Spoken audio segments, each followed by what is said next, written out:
Cachamaniacs.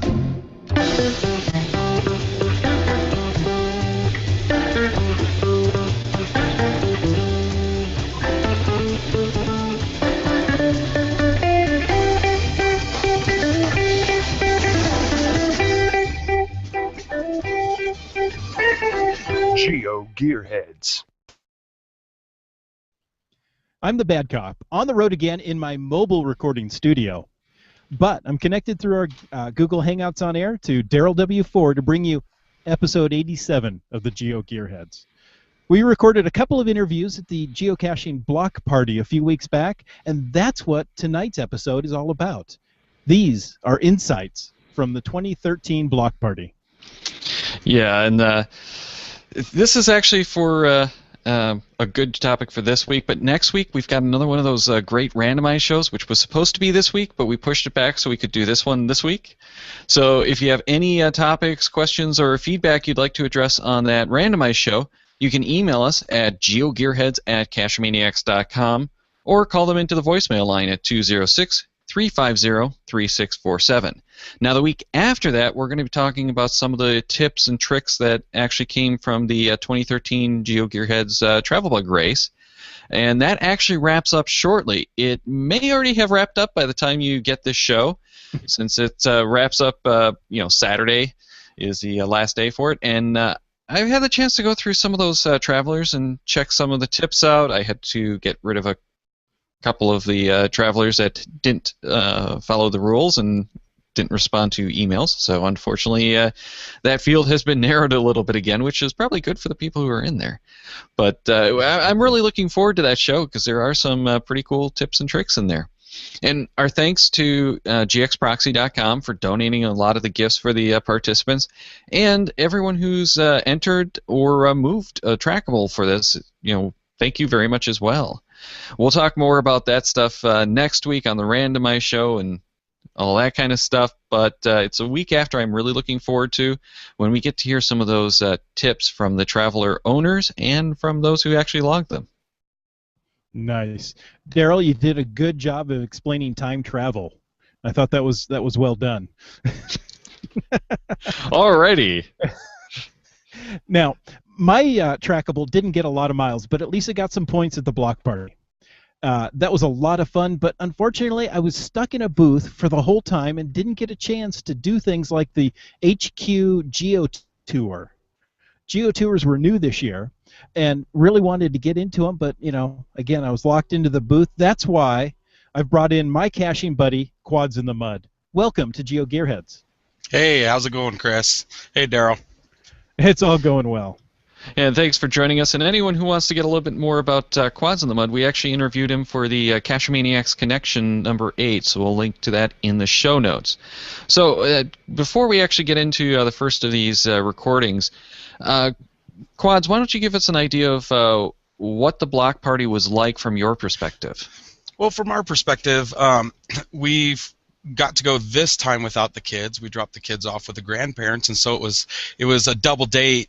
Global Trekkers and my wife and I got to go around and actually do the entire block party this time. It was pretty fun. I really enjoyed the Geo Labs that they had out there and the headquarters tour. That was a lot of fun. A little disappointed with the stuff that was basically at Ground Zero. You and the vlogger, the Geo vlogger, were kind of tucked around in the back corner. Like I knew you guys were somewhere, and they said, "Oh, we're back around to the left," but it took some hunting to actually even find you guys. There were some disappointing things, but all in all, probably the highlight has got to be the GIF, the Geocaching Film Festival, because I do some YouTube videos and stuff, and it was just, at that time, it was a nice time to sit down, talk to your fellow cachers from all over the area that you meet, and just relax and then watch some videos, and that was probably our absolute favorite part. Yeah, that would have been one that I would have liked to have gotten to and checked out, but supposedly those videos are going to be available online later, so I'll look forward to that. Now, I know Groundspeak tried to create a podcasting lounge area, and that's where we were put with the geocaching vlogger, Joshua. And, it was hard to find. I'll give you that. I should have just posted coordinates, because, any geocacher can follow coordinates. Well, except for we could have been down in the bathrooms, which was 15 feet below where you're actually at. Exactly. In their defense, maybe their mindset was, if we put them in the back corner where nobody's at and nobody walks, there won't be background noise. So it'll sound just like they're in a studio. Yeah, and it was a good location for recording, but not so much for the foot traffic. People had to come and find us. Yeah. Well, speaking of the recording, we do have a couple of interviews that you actually recorded there. So let's catch the first of those now.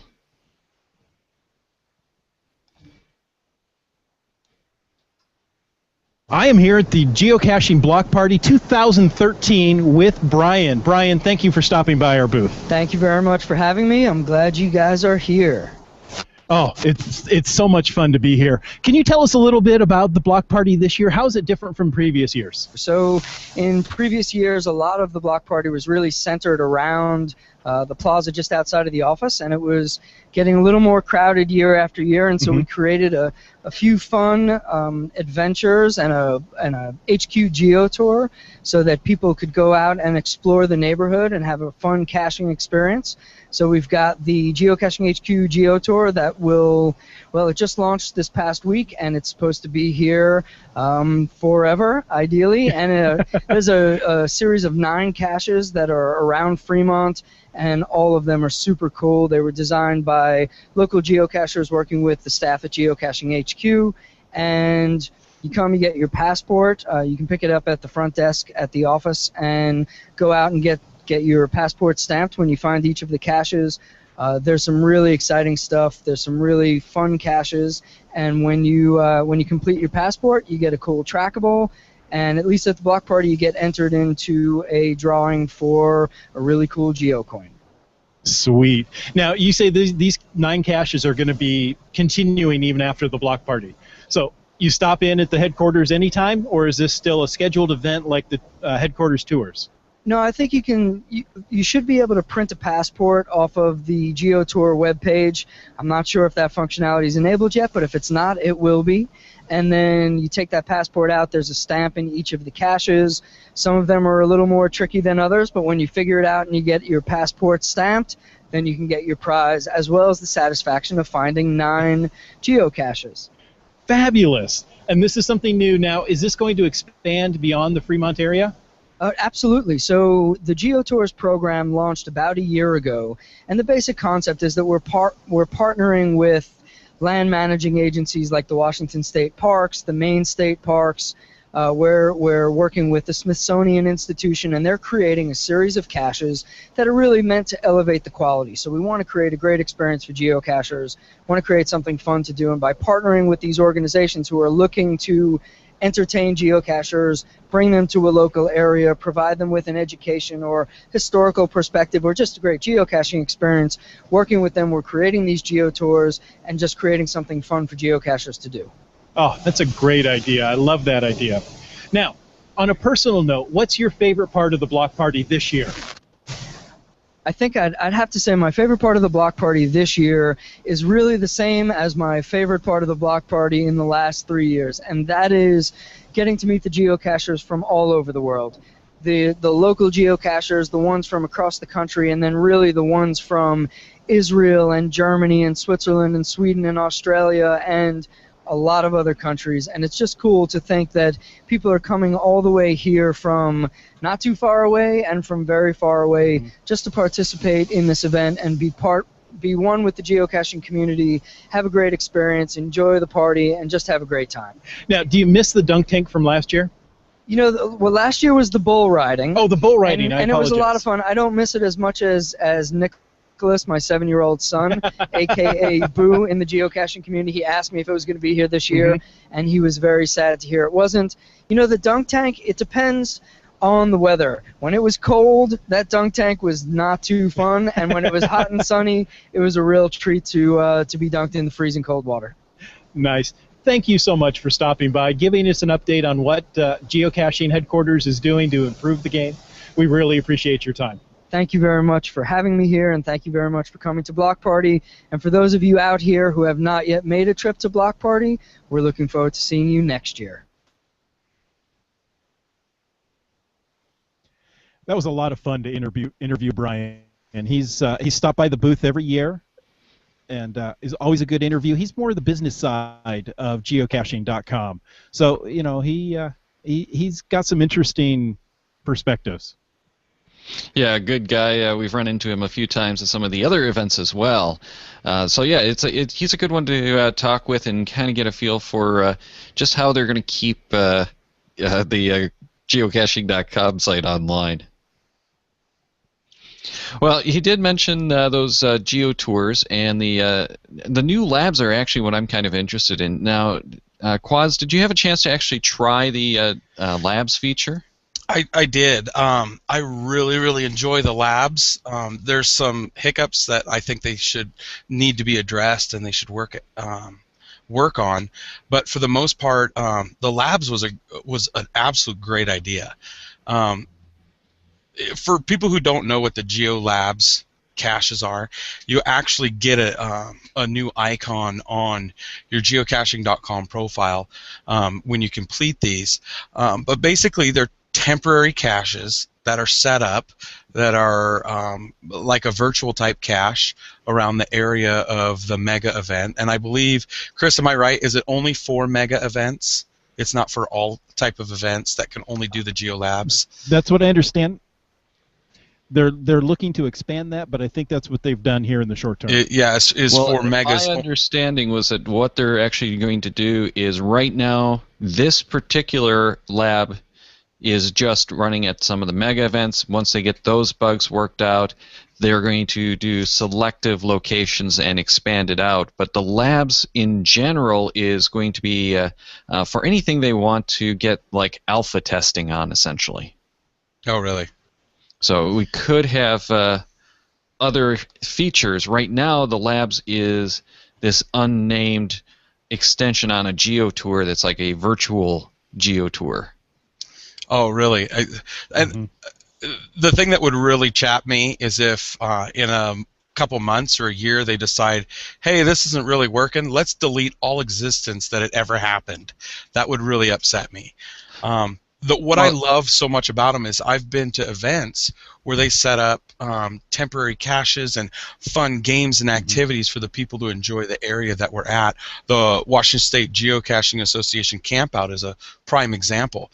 And I've said this myself, but I heard it said a lot also is, oh, I don't really want to do that because it doesn't increase my find count, it doesn't increase my smileys, so I'm going to go caching and I'll come back at dinner.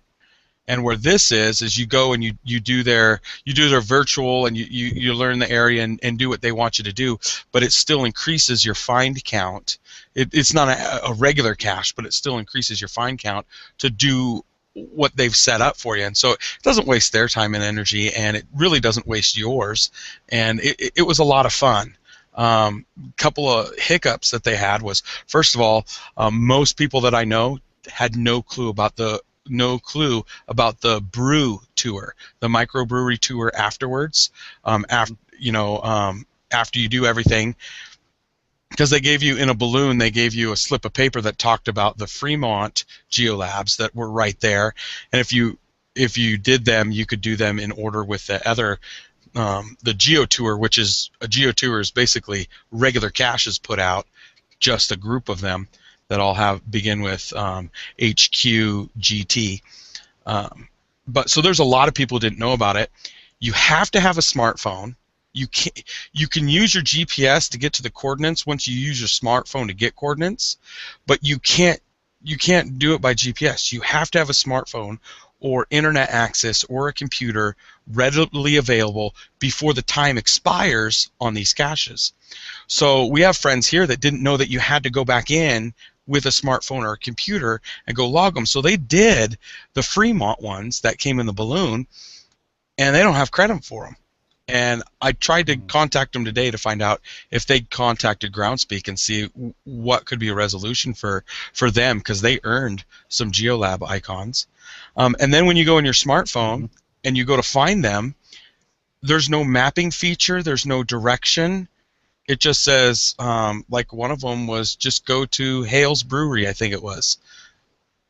Okay, I think they had an address, but so now you have to go out of that app, go into something else, or use your GPS to get you there, then go back into that section. And it wasn't really an app, it was just a web page, I believe it was, off of you.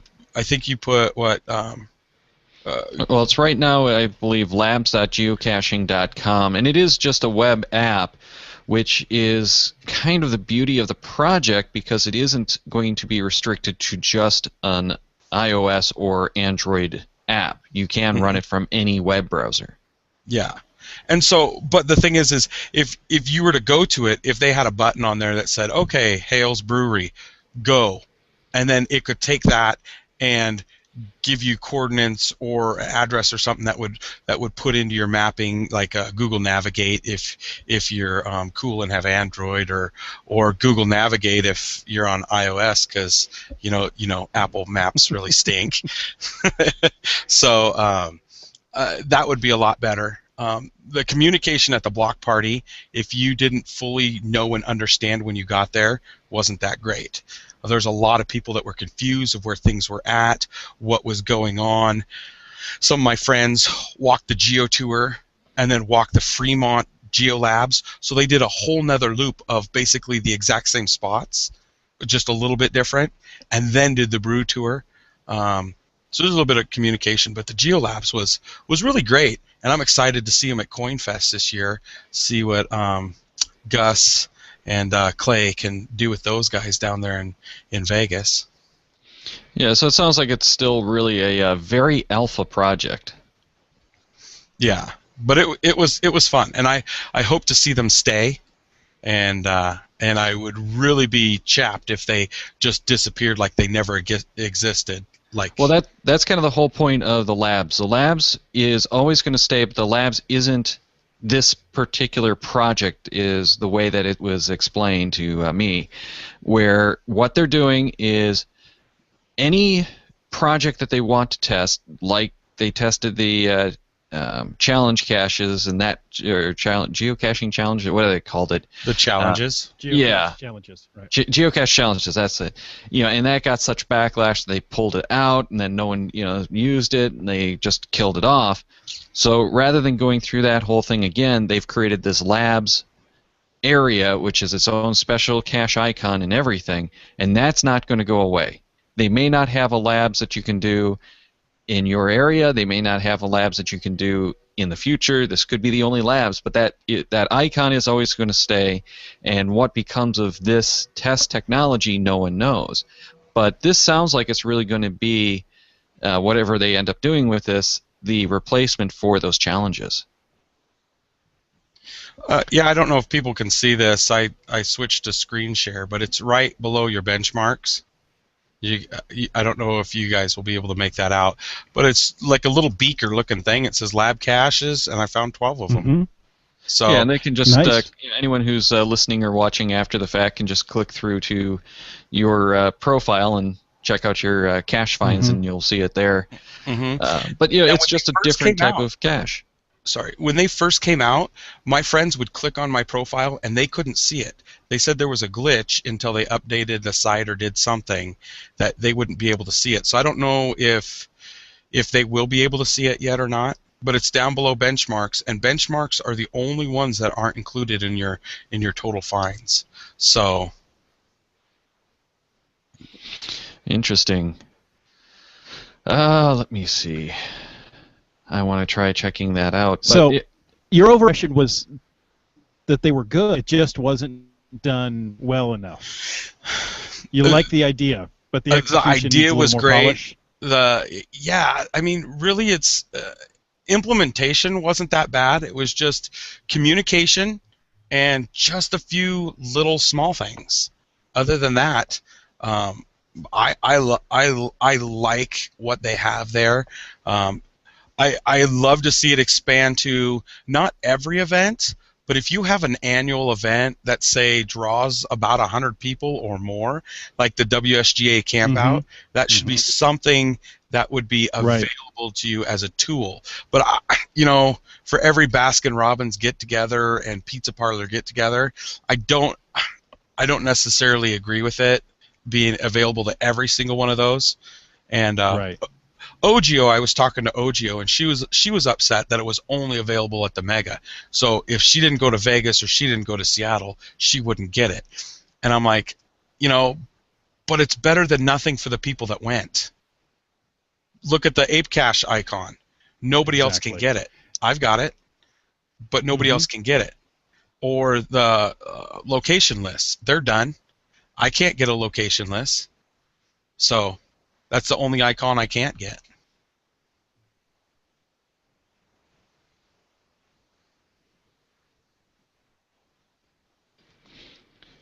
Yeah, I can't actually That's see true. the evolving game of geocaching that we know and love. Mm-hmm. I did check. I can't actually see the lab cache icon in there. It doesn't click through to show me what those were. It won't let me either. That doesn't exist, and I don't know if it ever will.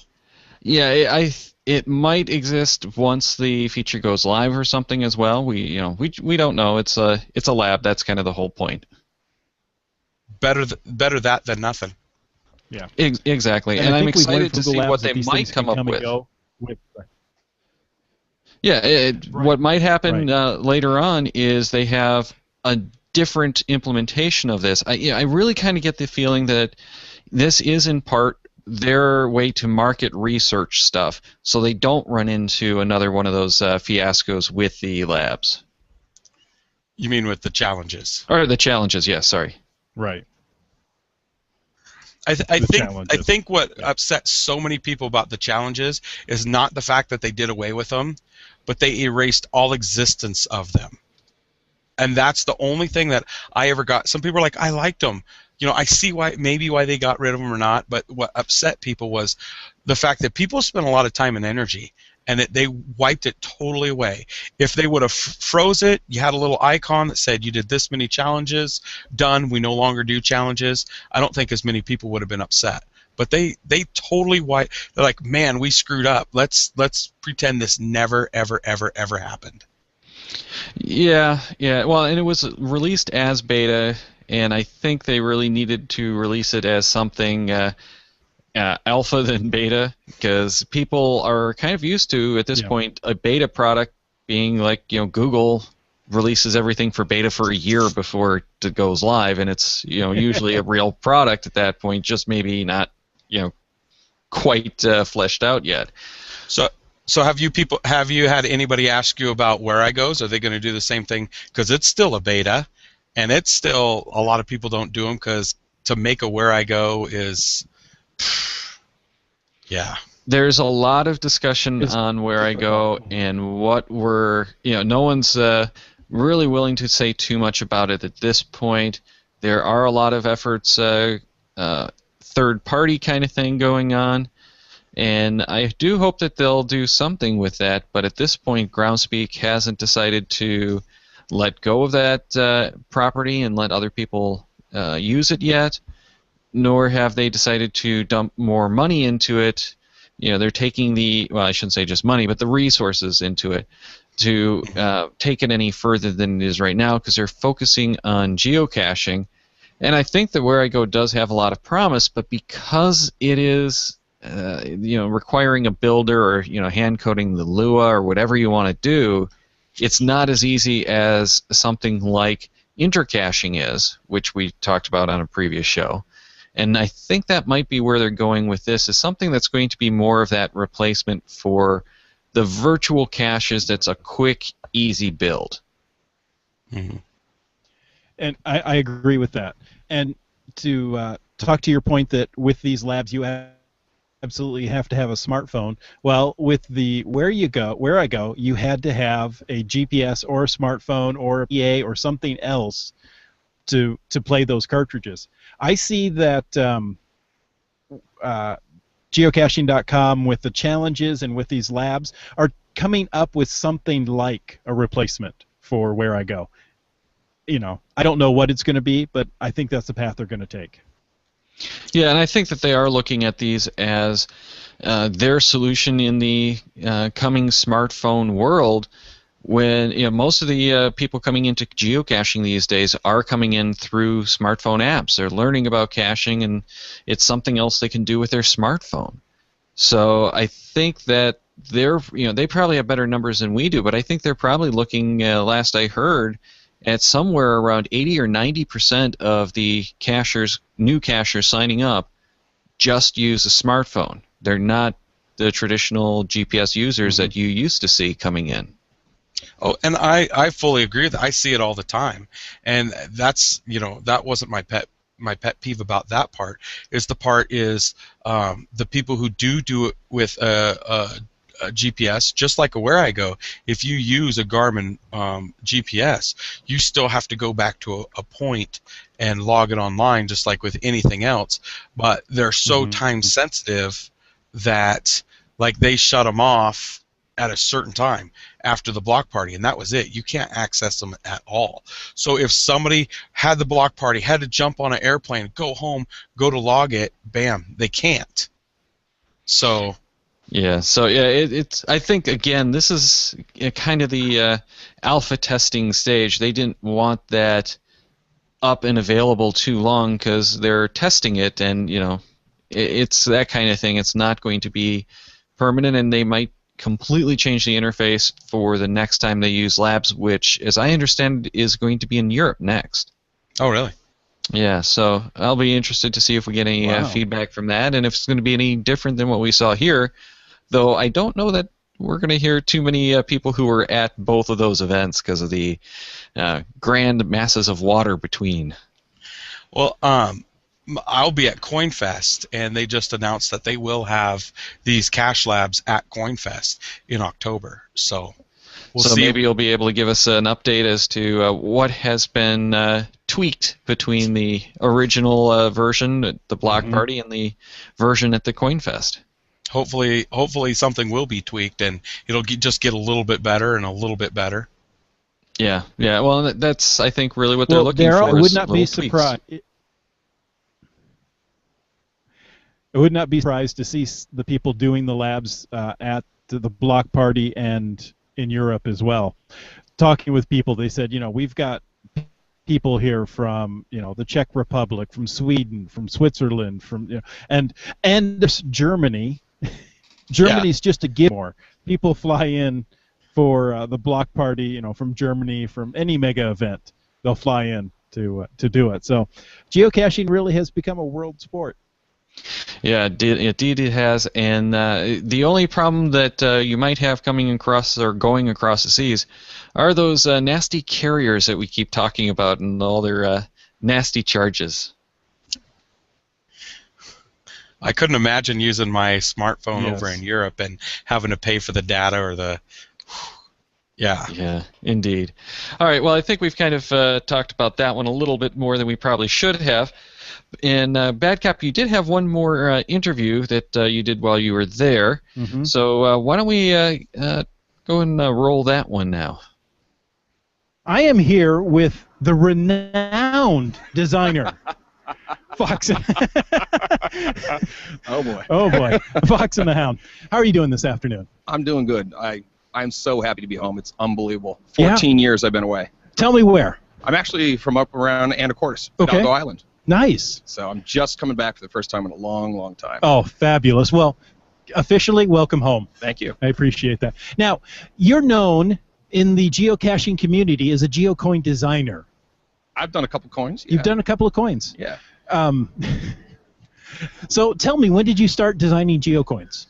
I started in about 2005, and I found out about caching just right after I'd taken an epic hiking trip, and I kind of wasted the opportunity. And then we come home and find out about it, and we find out we're terrible at it and DNF the first 3 times. Oh, of course. It was awful, and so we were like, oh, we're terrible. That's everybody's first caching story. And then we found a micro, and we thought we were like gods, who started all over.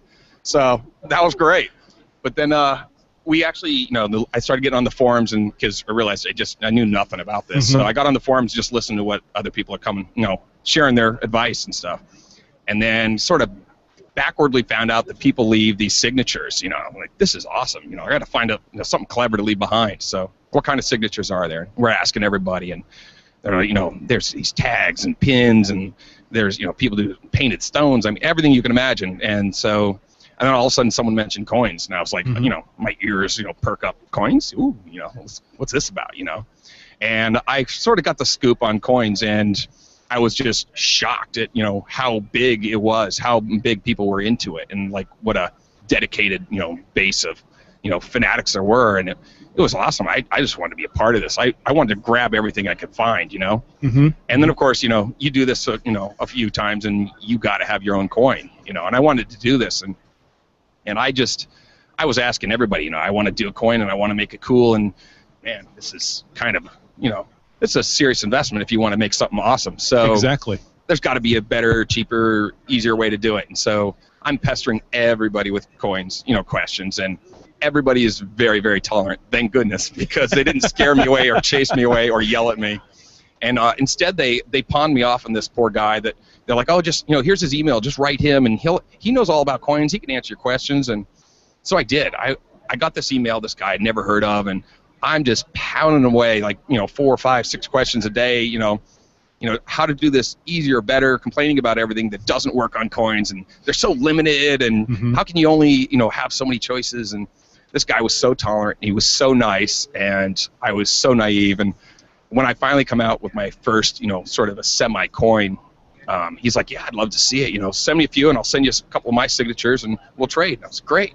So I sent him off in the mail, some guy in Seattle, and, around that way. And a couple, week goes by or something.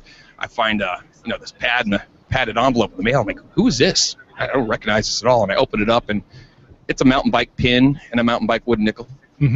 John, I've been just pounding away with these ignorant questions. I was like, oh, I can't believe this guy, was put up with it, Exactly. And so, but it was just that. It was that acceptance of new ideas, and not being, penned in it just had to be this way. There's always room for something else. And he was, he was such a nice guy that, I didn't feel too terrible, but for a while I was pretty embarrassed.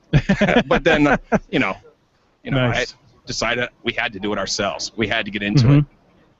And so, being a designer myself, coming from, computer animation modeling background, being an art director, I had to, I got into it and had to come up with multiple designs, and really just couldn't completely finalize the one that I liked. And of course, I'm Hound, and Fox is, he and his wife, they're a whole different, realm.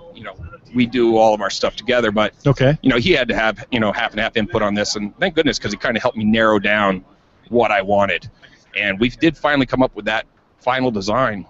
But when it was done and we made it, and we had a great time doing it, and it got, it was received really well, and we had fun trading, I still had all these other designs that I hadn't used. Sure. And so at the time, it was Personal GeoCoins, that had helped me put it together.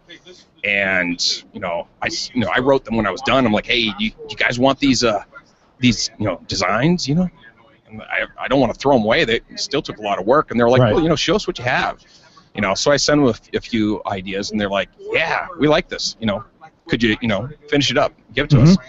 And they were really supportive, really open to trying something new. And so I sent them a few new designs, and they loved it, and we made them, and hey, I got a few coins out of the deal, and I got to leave some in caches and activate a few, and nice. I finally had enough to trade. I felt like I was part of the community, so it was great. It was a great way to get into it. Now, what excited you about coins? Because up till that point, weren't coins mostly military and police? I didn't find that out until kind of later. Okay. At that point, the ones that I had been exposed to, a lot of them were not trackable.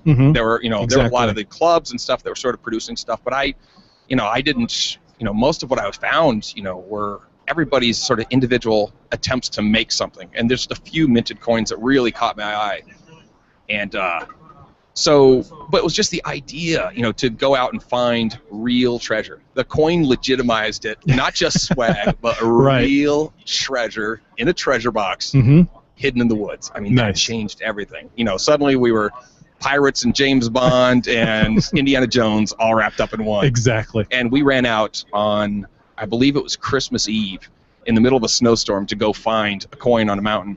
And it was like this massive multi-cache that we had no idea. It was miles and miles. And we're up there. We didn't have the right gear. We didn't have the right shoes. Pushing through brush. We're not wearing jackets. It was a disaster.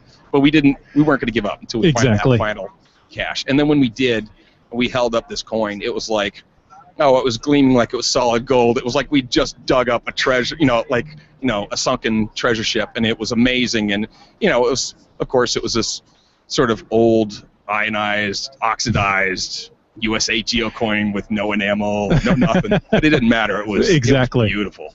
I loved it. Nice. Now, how has the process of making coins changed? I think the biggest thing is when I started, I had no clue what I was doing, and most of us, I think, were kind of in the same boat. We just had great ideas but didn't know a lot about minting, and so, the first process, was just kind of educating yourself. And I made a bunch of terrible errors. I mean, doing it in the beginning.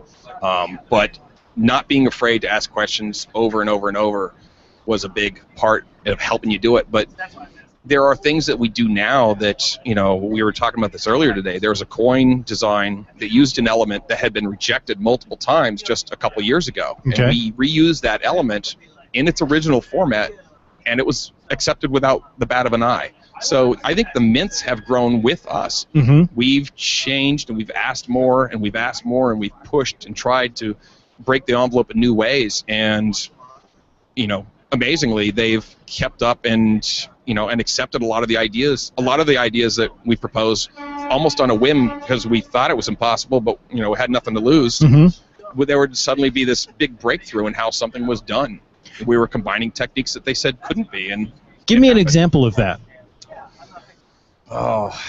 One of the ones that I run into a lot is, and I've heard even now, within the last 3 or 4 months, a mint, or someone telling me I couldn't get this design made because I have soft enamel and I want hard enamel, and like in multiple spots in the design, and they're like, no, it can't be done.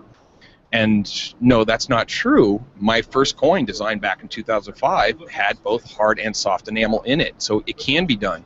The trick was finding out how. It was a technique of how soft enamel coins are made and polished versus how hard enamel coins are made and polished. They're really kind of, knowing how they worked mechanically made all the difference in the world artistically, because then you knew what the rules were. And once you know what any rules are, you know how to break them creatively. And then you can push the envelope. Exactly. And that was the biggest part. It was learning the rules, finding out what works, finding out what doesn't, and then just keep pushing until something breaks. And sometimes you crash and burn. Sometimes you change everything. And I think people, giving me chances who really, I think back now, and I can't imagine why they gave me the chance to run and go and do with their ideas. But, just blind faith and a little hope and a love for geocaching, makes it happen. Exactly. Now, coins, as you said, have changed radically just in the last few years. What's your, I want to say, what's the most exciting element added to coins that you've seen in the last, since 2005? We'll even go back that far.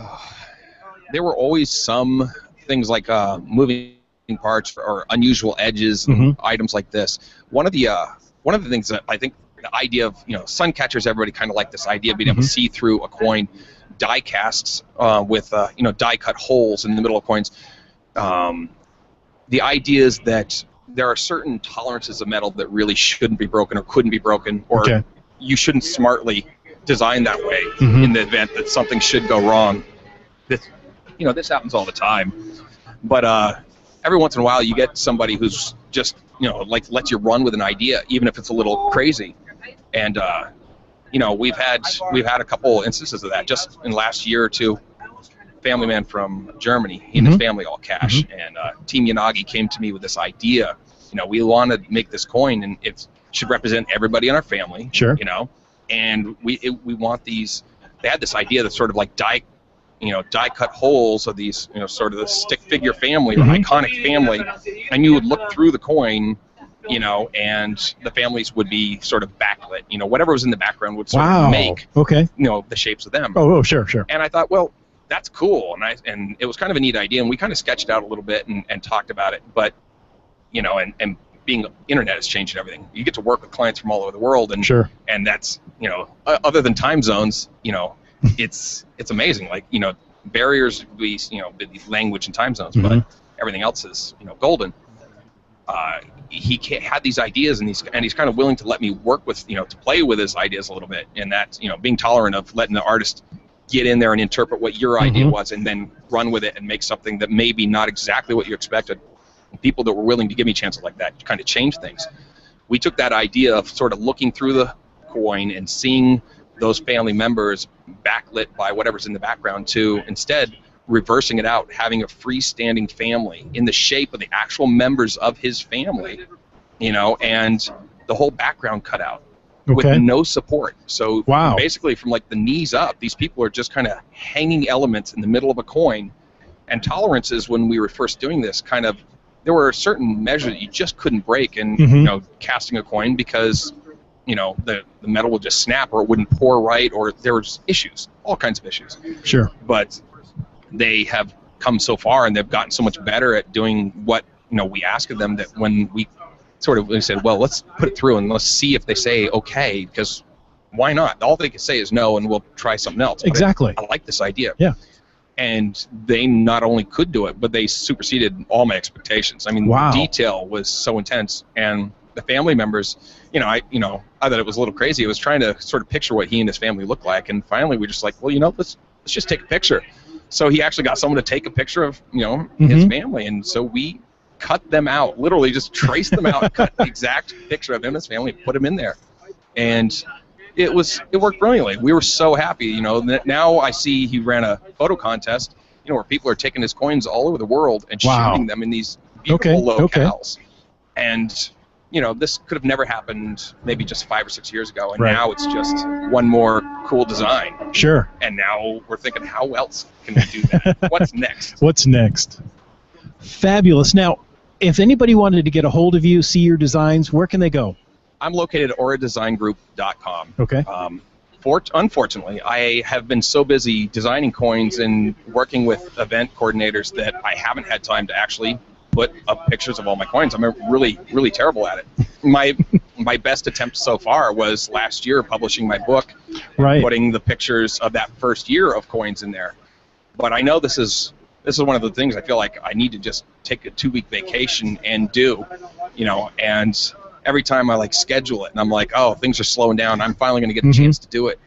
And then, right as you think that this, all right, we're good, all of a sudden you get that call, and I need a coin, I need it fast. We're going to have an event coming up. It's got to be great. We got to have it now. And you drop everything and run. It's a chance to make another coin. Who wouldn't? Who wouldn't do that? So fabulous. I love it. And I tried to fight timing and everything else for so long, and I realized that if just by going with the flow and trying to manage my time as well as I can, and just letting fate take its course, a lot of things have just stopped bugging me. I've gotten more accomplished in a shorter amount of time, and I've done things I've waited my whole life to do, and it's all happened just in the last few years. And just I think worrying, trying to avoid worrying, or just keeping my nose to the plow, keeping it to the grindstone, keeping the plow down, and looking straight ahead, and just plow ahead. Let things bounce off of you. I love that more and more often people are willing to just throw me an idea. They're like, I'm thinking about a coin for next year. Here's an idea, just gel on it. Just think about it. And often that's one of those things, those opportunities. You're sitting there thinking, thinking about it, and you're like, wow, nothing's come through. I'm hitting a wall. Right. And it's a week later, and you jump out of bed at 3 a.m, startled, and I got to write it down because I'll forget by morning. Exactly. And you're sketching in the middle of the night, but you can't fight it. You got to take it when it comes and just go. But I would say the most successful, the most fun, the most dynamic coins have always been collaborations. I love working with other people.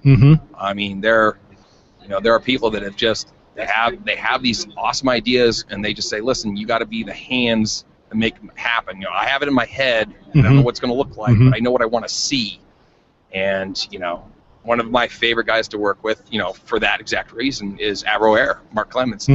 He's this guy that calls me up at these random times. He's like, I have the strangest idea, but I think it would make a cool coin. And he'll just throw something at me that's completely outlandish. But he's so good at seeing in his head what he wants, or at least knowing what he wants to see in it, that as soon as he's talking about it, it's like reading a book. I just see it in my, it's already almost done. I just got to figure out how to technically make it happen. Right. So the sketches, are miraculously quick, and then it's just a matter of, going to town, stay, remember your training, just tackle it, remember what you've learned, try not to be, inhibited by what you've learned can't be done, because exactly. Every once in a while you get those breakthroughs, Right. So, yeah, I mean, and people that are willing to just give you that chance, hey, I have this great idea, and I don't mind if you mess with it a little bit, show me what you got. Yep. So if you worked with Avro Air, then I know I have some of your coins in my collection. I hope so. we had a great experience working on the High Seas Adventure, and that was one of those ones where, how do you do this? The idea of having a fully 3D outside edge with a 2D inside. It's almost kind of, a contradiction in terms for everything we learned about how to make stuff. But, we throw it at them and see what happens. And sure enough, they came back, and it was great. And we had so many, ideas, and, and not everything works great on every coin. Every single coin is a learning lesson. Every time I see one come in, I'm like, oh, that could have been better, or that was way better than I thought it would be. That element or this element, some are good, some are better, and sometimes it's just, every time, you can't, you can't have the perfect wedding. The things that go wrong, they make the best stories. Those are the memories that last a lifetime. The DNFs that are hysterical, those you remember long past some of the ones that were easy and just worked out perfectly and had a great view. It's sometimes those, the things that go wrong that are the flavor of life. They shape that next coin. They shape that next experience. They make me want to do it again. That's why I think I love it. There's no two coins that have ever come close to being alike in an experience. Every time I'm doing one, I'm learning something new I didn't know, even if it's just about the subject matter. I went to make a coin recently, and I had an idea in my head of what a Viking ship looked like. And when I actually looked it up, I was so far off base it wasn't even remotely close. And when I really started looking around, I realized a lot of other people were in the same boat. There were a lot of artists who had drawn, Viking ships, quote unquote, what you think they would look like, but they don't resemble what's really in the museum. They don't resemble what's really in the old world art. Right. And so, taking the extra time to get off the internet, go to the library, sit down and read a book. That makes all the difference. Wait a minute, a book in a library? I've heard of these things. Oh, I tell you what. The thing that has messed me up more than anything else, not software advancement, it's the loss of the Dewey Decimal System in the card racks. I did not know what to do the first time I had to go back to the library, and everything had been computerized. Right. I liked seeing the little cards with the descriptions of what was in that book. And it's, the computer. It's okay. It's a great tool. I use it every day, many hours, but there's nothing quite like, nothing quite like the real thing, having a book in hand. I feel like coins are the same way. It's great to look at a picture of a coin. I love when someone shares me a photo online and says, hey, check it out, someone just made a coin. But the first time you hold that coin in hand, you feel the weight, you feel the texture on your fingers. Exactly. You see that gloss in the sunshine. It's all different. It's a whole new experience. That's what it's about. Caching is about getting out and experiencing life. You can't do that behind the computer. We do like to go out and play. Yes, we do. Thank you so much for taking this opportunity to speak with us thanks, today. I appreciate it. We had a good time. All right, so that was Chris Mackey, also known as Fox and the Hound, and he's the guy who did the Discovered book, which one of our there it is. yeah, one of our lucky participants is going to have a chance at getting one of those. It's a good book. I actually purchased that book from GX Proxy, and I really like it. Yeah, definitely a good book for inspiration. And you find a lot of these guys at the mega events like that, and it's one of the reasons why I like going. And Block Party sounds like it was a good one because it does attract a lot of those key people in geocaching. It was a lot of fun. I've gone every year, and Lord willing, I'll keep going every year. Lord willing, now, and the creek don't rise. Yeah. Now, Quads in the Mud, do you have any tips for someone who might be going for the first time next year? Good walk-in shoes. Really good walk-in shoes. And bring lawn chairs for the GIF, because we didn't know about the lawn chairs or the blankets, and it's basically a parking lot. It's not a nice, comfortable spot to sit on the grass like we thought it would be, because the screen is so big they can't put it sideways in that parking lot. And get there early. Everybody was there early doing stuff. They said it started at 11, but we know people that were there at 8 o'clock in the morning because the Groundspeak Geo Tour was already going, and I believe the Geolabs were actually already active if you knew what you were looking for. So I'd say get there early. Yeah, that's pretty much it, and have fun. And one of the things that I found was this is unlike a lot of the other mega events where they expect you to stick around. They really want you to get out and do some caching and then come back and enjoy the booths and stuff like that. It really is one of those. The festival is there to encourage you to get out and experience the city. Mm-hmm. Right. And Fremont's a strange little corner of the world that deserves exploring. It's yes, it is definitely, yeah, because you say experience the city, and you're not really experiencing Seattle. You're experiencing the Fremont district. Exactly. I mean, where else do you have a statue of Lenin? And I'm not talking about John. No. Yeah. No, it was Stalin. It's not Lenin, it's Stalin. All right. Well, that's going to do it for... Lenin. Anyway. Oh. Well, that's going to do it for this week's show. Thank you, Quads, for joining us, and Bad Cop, some great audio there. Now, next week, don't forget that it's a randomized show, and we want your feedback for that show, so you can call that stuff in or email it, and then the week after, we're going to be talking about those tips from the travelers. So, lots of stuff coming up that's going to be a lot of fun. Check the Cachemaniacs website at cachemaniacs.com for more on the GeoGearHeads, including show notes for this and all of our episodes. We'd love hearing from our listeners, so leave us feedback by calling 206-350-3647, by emailing geogearheads at cachemaniacs.com, or through social media. Your support helps keep the Cachemaniacs shows coming. Please consider making a PayPal donation through the link on our website to support the Cachemaniacs shows. GeoGearHeads is produced by Chris Hoffenauer and Daryl Wattenberg. This show is copyright 2013 by Daryl Wattenberg. All rights reserved.